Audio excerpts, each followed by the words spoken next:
હથેળી નામો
રાણી વાહ, વાહ સુંદરી વાહ, આજ તો મારા માળે ચોકમાં પધાર્યા છો એમ ને?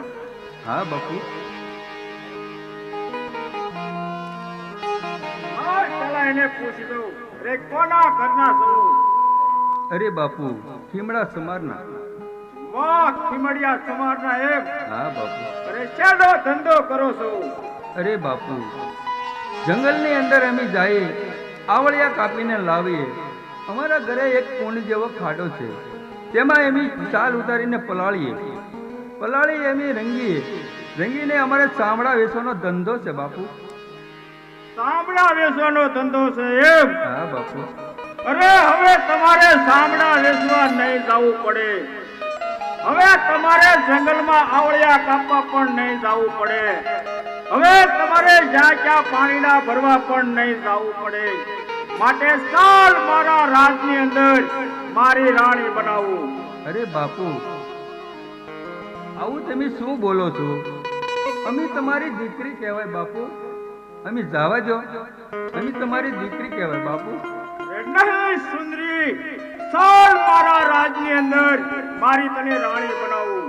અરે બાપુ, તમારે કોઈ પણ નબળાનો સંગ થયો લાગે છે.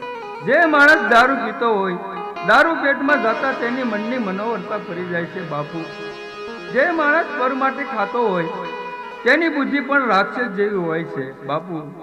તમે તો એક રાજા છો, તો રાજા અને પ્રજા બંને સરખા રાખવા જોઈએ ને. વાહ, રાજા અને પ્રજા બંને સરખા રાખવા જોઈએ.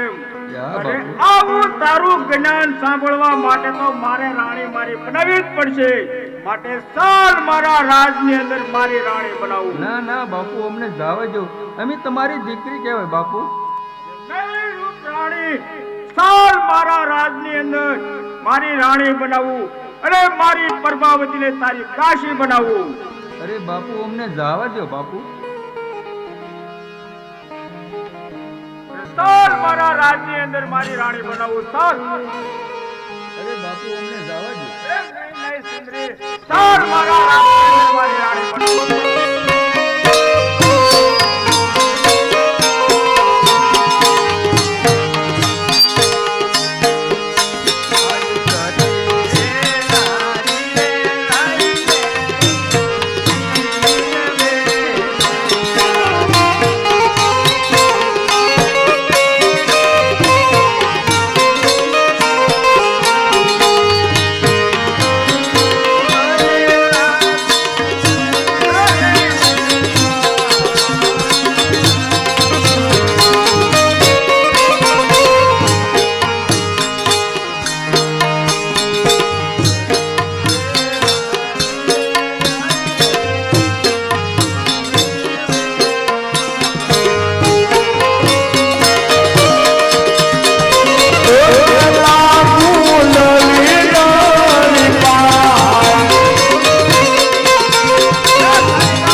મારી દીકરી કહે બાપુ અમને જાવ અરે નહીં રૂપરાણી માટે સાલ મારા રાજની અંદર મારી રાણી બનાવી. આવી રીતે સતી નારી રાજાને ના પાડે છે કે અમને રાવા દો બાપુ, રાવા દો બાપુ. પણ સતી ના પાડે અને રાજા આજ પાલવનો શેડો વધુ ખેંચતા જાય છે અને સતીએ પોતાના બેડામાંથી પાણીનું અંજલિ ભરી છે અને સતી નારી આજ રાજાને શું કહેવા લાગ્યા છે?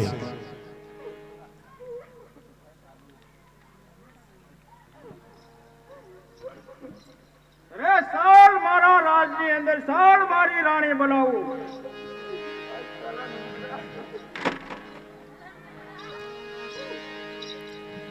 આવી રીતે સતી એના બેડામાંથી પાણીની અંજલિ ભરી અને રાજાનો ઉપર સાંટ્યો છે, રાજાને શ્રાપ આપ્યો છે અને રાજા પાણીનો છંટકાવ થતા આજ ધરણી ઉપર ઢળી પડ્યા છે અને રાજા ત્યાંથી હાલતા થાય છે. પણ કેવી રીતે હાલતા થાય છે?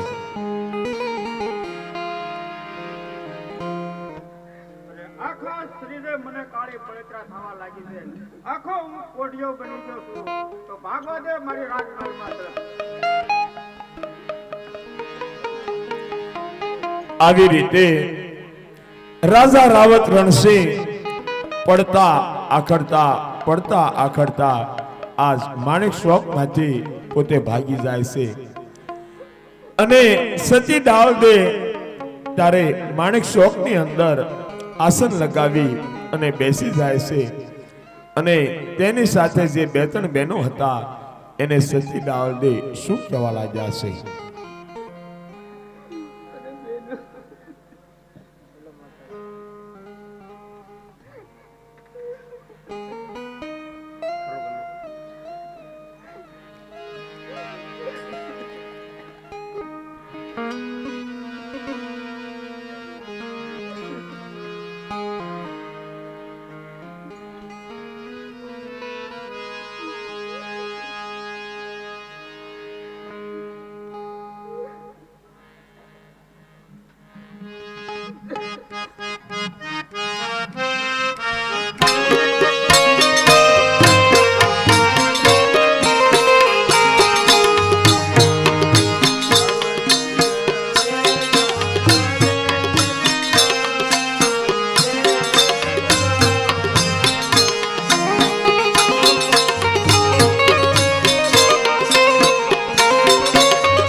યુગ રે ચાલો રે સતીનો શેરલો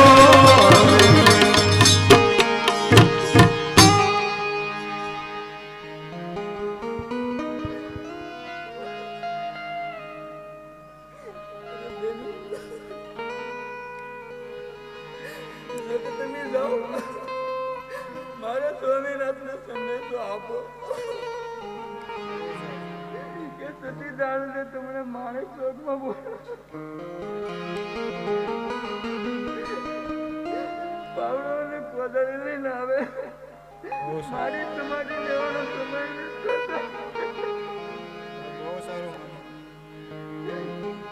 માટે તમે જલ્દી જાઓ.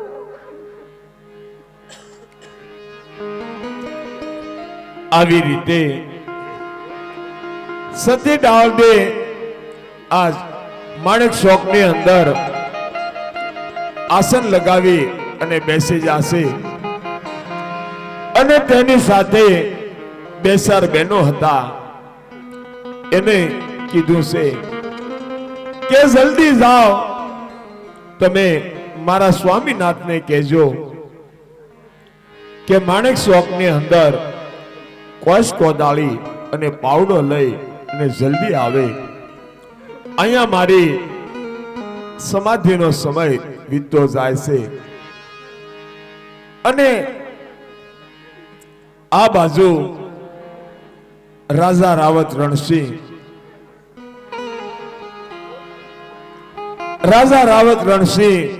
પડતા આખડતા પોતાના મેલ તરફ ચાલા જાય છે અને મહેલની અંદર પ્રભાવતી રાણી આજ રાજા રાવત રણસિંહ વેલા પરોઢીએ દાંતણ કરવા ગયા હોય છે અને આ બાજુથી રાજા રાવત રણસિંહ પડતા આખડતા પોતાના રંગમહેલ તરફ ચાલા આવે છે પણ રાજા રાવત રણસિંહ કેવી રીતે આવે છે